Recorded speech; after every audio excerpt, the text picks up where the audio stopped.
Hey guys, in today's video, I'll be going over the new content released in Dawntrail so far. I've been waiting for the normal mode raid to be released before making this video to get a better idea as to what direction Square Enix and the Final Fantasy XIV team is taking the content into. Without further ado, let's begin. I'm actually pretty excited for this video. First thing I want to talk about is the story dungeon and the story trials. After trying the level 91 dungeon at the media tour, I honestly felt like nothing had changed from Endwalker. It still feels the same, honestly maybe boring, whatever, right? In the same fashion, in the level 93 dungeon and trial actually also feel the same. Nothing crazy, nothing different, nothing special, right? Wall-to-wall pulls, simple boss, just a brain-dead trial, you know? And honestly, I think that this time they did this on purpose to make you feel that you're not suddenly being thrown into the pits and left to suffer, you know? However, I do notice that things do get picked up. At around level 95 dungeon onwards, you can tell that you have to pay a little bit more attention to what the bosses does. Again, these are not like revolutionary. You can feel a slight bump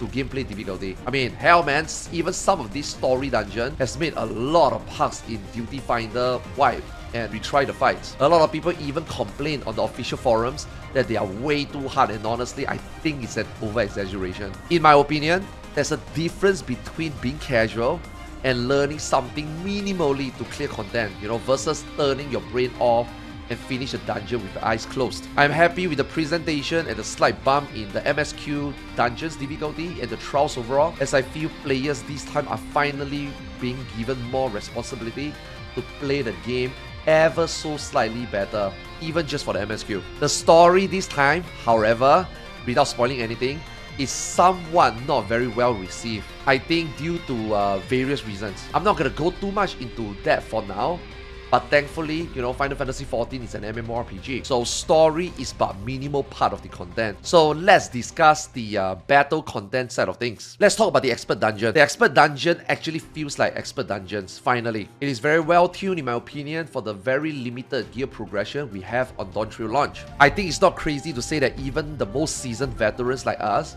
were surprised at some of the new mechanics being presented in the Expert Dungeon when doing it for the very first time. Quite frankly, there's really no shame in dying.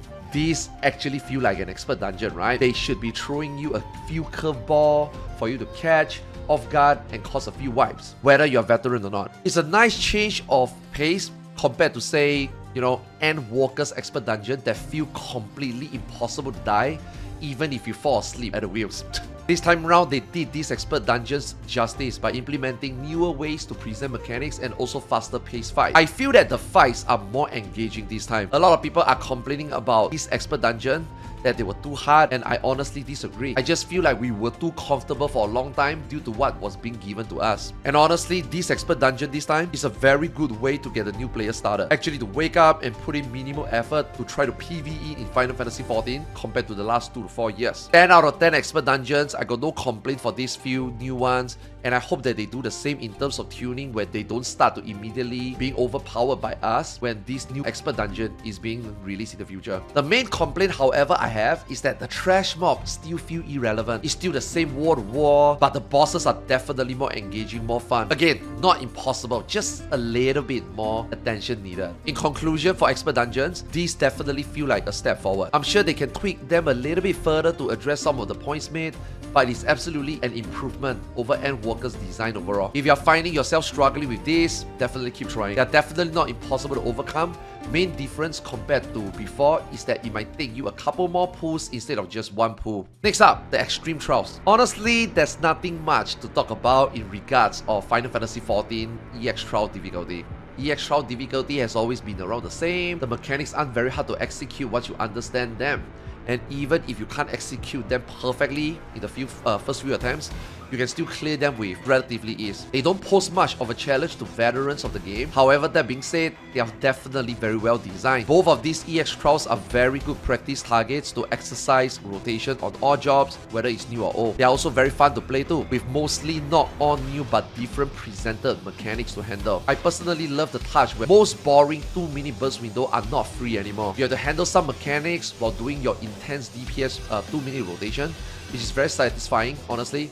unlike most 2-minute windows in Endwalker fights, where it's just a snooze veil to execute. In conclusion, no major complaint about these two EX Trial really. They are very well done, fun fights in my opinion for EX Trial standards. 100% still feel a little bit different and also definitely more engaging. Now, the new content that just got released, like, you know, within these 2 weeks, the normal mode raid. What can I say about this normal mode raid, man?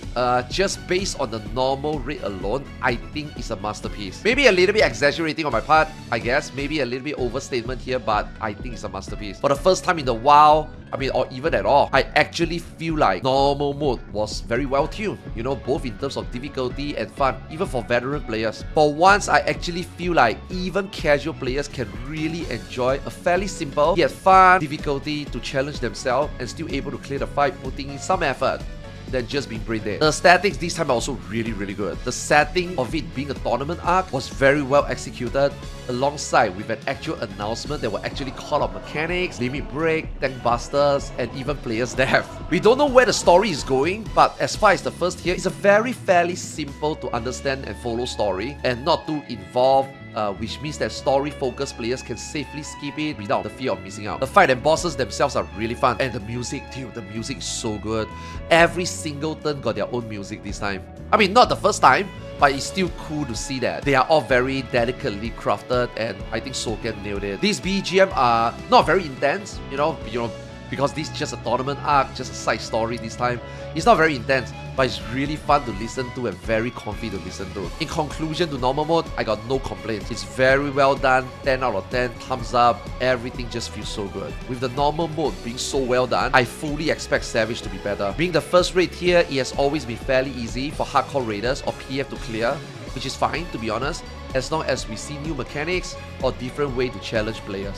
Which, you know, they have done so well so far with the EX Trial and the Expert Dungeons, and even the normal raid. Given the slight tweak to the way mechanics are executed in Dungeon, EX and normal mode, as I said, I expect players might actually get blindsided and struggle a little bit on Savage this time. Just that little bit of extra engagement and attention that you have to put in, it might make people just thrown off a little bit and therefore, you know, make us struggle a little bit. However, just because we might be seeing different ways to handle this mechanic, I think they will ultimately feel and execute the same as before, just with a little twist. We have seen some mechanics in normal mode that are not conventional already, and which honestly aren't exactly harder, but are presented in such a way that they already threw people off a little bit already. First turn seem to have very high potential to be a fun and very meme fight, and I cannot wait to see how the PF is gonna handle it. Turn 2 better be very well done too, because this time we got the fan favorite, the Honeybee Lovely, so they better do the fight right or people will be really mad. Now for the turn 1 and turn 2, usually they are introduction fight. It's not usually that difficult, but I do feel that turn 1 can be fun, turn 2 would be lovely, and hopefully turn 3 will be crazy. And I can see it, because this time they bring in like a potentially like a big badass bad villain, right? So I do hope that he will like just wreak havoc, make us suffer, and bring back the great heights of what a turn 3 should be. Now for turn 4, honestly, I don't know and I don't care what it is. Square Enix has been very good at final bosses, and I cannot wait to see what Wicked Thunder will bring to us, and especially the PF. Now here's the thing, is it gonna be Door Boss?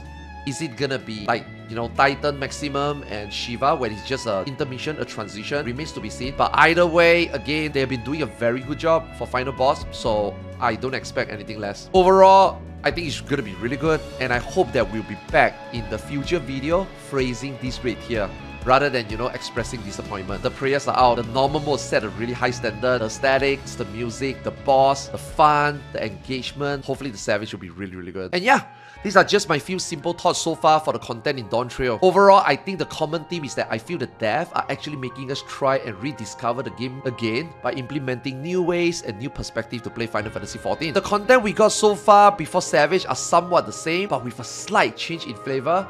And honestly, with just this little change, the game has already feels better and more engaging. With that being said, it is honestly just the beginning of the expansion. Gears have to truly kick off in full motion with the release of Savage. We will get a whole content cycle once we get to 7.1 and beyond, which contains the 24-man, Ultimate, Criterion, deep dungeon, cosmic exploration, field operations, and so on. But for now, just looking at Dawntrail's content introduction in dungeons, EX and normal mode, everything so far is going the right direction. Sadly, the MSQ itself is not very well received so far, but remember, Final Fantasy XIV is an MMORPG. Story is a huge part for FF14, but FF14 is more than just the MSQ. Now that the dust has settled, we look forward for the content cycle and hope they deliver where Endwalker couldn't. Hope you guys enjoyed the video and drop a like, subscribe, and even leave a comment in the comment section below. Let me know what you think so far, and I hope to see you in the next video.